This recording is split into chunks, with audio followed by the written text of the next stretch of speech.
여러분의 자식 이름을 짓는 것처럼 여러분의 브랜드 네임도 심사숙고해서 잘 정하는 것이 매우 중요합니다. 안녕하세요. 올 어바웃 파티룸의 파티베이터입니다.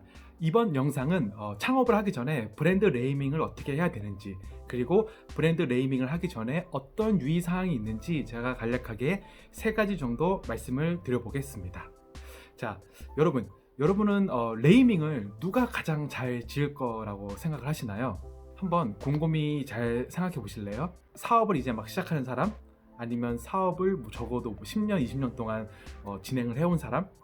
네, 그럴 수도 있겠지만 이름을 가장 잘 짓는 사람은 바로 부모입니다.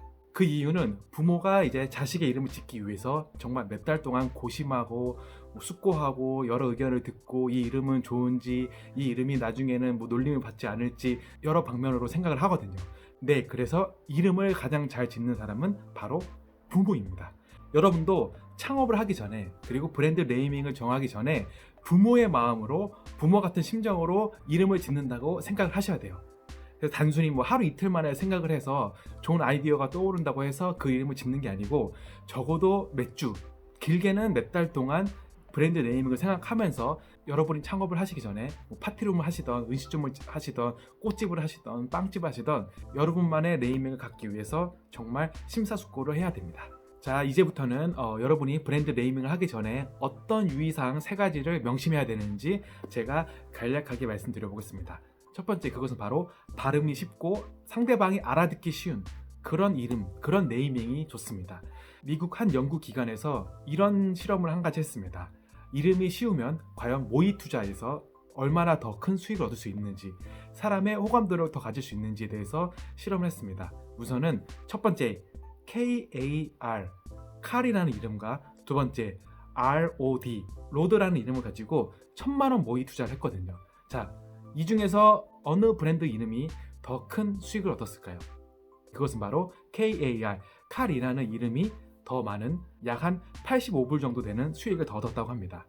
그 이유에 대해서 여러 가지 분석 결과가 있지만 가장 큰 이유는 칼이라는 이름이 로드라는 이름에 비해 발음이 더 쉽고 상대방이 더 쉽게 받아들일 수 있다는 것, 이 두 가지가 85불이라는 더 큰 수익을 얻을 수 있었습니다.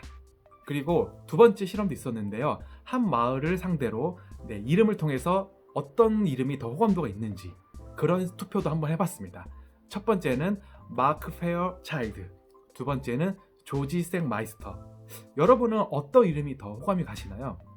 네, 결과는 첫 번째 마크 페어 차일드가 더 많은 투표를 얻었다고 합니다. 마크 페어 차일드는 47%, 조지 생 마이스터는 28% 정도의 투표를 얻었다고 합니다. 네, 전제 조건은 얼굴을 보여주지 않고 단순히 이름을 통해서 투표를 했는데요. 마크 페어 차일드가 뭔가 더 신뢰감이 있고 부드럽고 뭔가 더 페어한 느낌, 공정한 느낌을 얻었기 때문에 더 많은 투표를 했다고 많은 사람들이 이유를 밝혔습니다.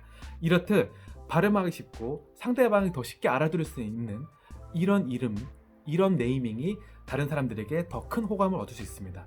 그렇기 때문에 여러분도 창업을 하시기 전에 브랜드 네임을 정할 때 발음이 쉽고, 특히 우리나라 같은 경우에는 발음이 없는 그런 발음이 더 쉽고 상대방이 더 빨리 이해를 할 수 있다고 합니다. 두 번째 유의사항, 그것은 바로 네이밍이 직관적으로 사람들이 빡 알아들어야 돼요. 자, 한번 예를 들어보겠습니다. 파티룸인데 파티에 관련된 이름이 아니고 뭔가 나는 럭셔리한 이름을 원하고 싶어. 라틴어, 스페인어, 이탈리아, 이렇게 약간 우리가 다 알아듣지 못하는 그런 언어, 그런 단어를 파티에 포함시킨다? 그럼 사람들이 거기가 파티룸인지 아니면 빵집인지 음식점인지 알 수가 없어요. 직관적으로 알 수가 없어요. 한번 보고 이래서 이런 이름이구나, 이렇게 이해해주는 고객이 많이 없습니다. 그렇기 때문에 처음에 이름을 지을 때는 직관적으로 바로 상대방이 알아들을 수 있는 그런 네이밍이 좋습니다. 예를 들어서 어떤 게 있을까요? 만약에 빵집입니다. 빵집 이름이 이렇더라고요. 몰빵. 간판을 봤을 때, 아니면 인터넷으로 온라인으로 상호명을 봤을 때 여기는 어떤 직종이구나, 이렇게 직관적으로 알아들을 수 있는 이름이 좋은 브랜드 네임입니다. 물론 거대 기업들은 자체 브랜드 이름이 있기 때문에 아무리 어려운 이름을 지어도 사람들이 쉽게 알아들을 수가 있어요. 그렇지만 우리같이 소기업, 자영업자, 창업을 막 시작한 사람들, 스타트업, 이런 기업들은 사람들이 바로 직관적으로 알아들을 수 있는 그런 브랜드 네이밍이 가장 좋습니다. 세 번째 유의사항, 그것은 바로 많은 사람들이 안 쓰는 것이 가장 좋습니다. 이거는 저만의 팁인데요. 예를 들어서 온라인 홍보를 해야 되는데 개인 SNS, 예를 들어 뭐 인스타그램, 뭐 페이스북, 뭐 블로그를 봤는데 많이 이름 겹치는 게 있다. 그러면 제가 처음에 어떤 온라인 홍보를 할 때 제 상호명이 잘 뜨지가 않아요. 그리고 잘 사람들이 찾아볼 수가 없습니다. 예를 들어서 잠자리 고객이 블로그를 찾아보려고 하는데 이미 여러 상호명이 겹쳐가지고 많은 블로그들이 다른 업체들이 있는 거예요. 그럼 여러분의 온라인 홍보 적중률이 엄청 떨어질 수밖에 없습니다.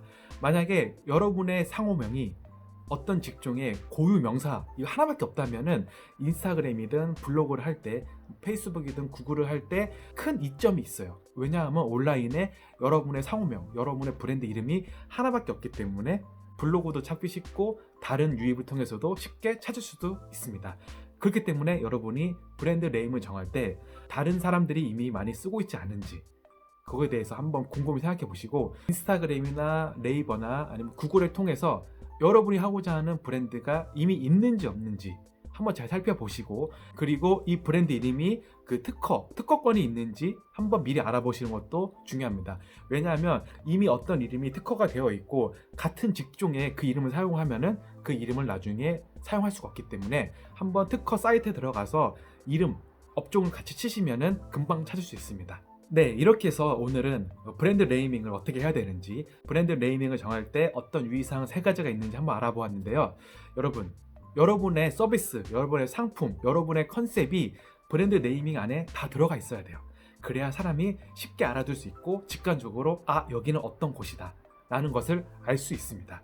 그렇기 때문에 하루 이틀 고시면서 네이밍을 정하지 말고 적어도 몇 주, 한 달 동안은 곰곰이 생각해 보세요.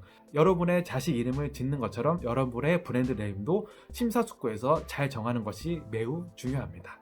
한번 정한 이름은 바꾸기 힘들거든요. 만약에 3년, 4년 동안 내가 한 브랜드 네임을 쓰고 있는데 마음에 안 든다고 바꾼다? 그러면 지금까지 여러분이 쌓아온 브랜드 네이밍의 가치를 모두 다 잃기 때문에 처음부터 여러분의 서비스 상품의 컨셉에 맞는 그런 네이밍을 해주시면은 아무래도 미래에 좀 더 큰 부가가치를 얻을 수 있다고 저는 그렇게 생각을 합니다. 긴 영상 시청해 주셔서 감사하고요. 오늘 하루도 힘내시고 파이팅 하시길 바라겠습니다. 파이팅!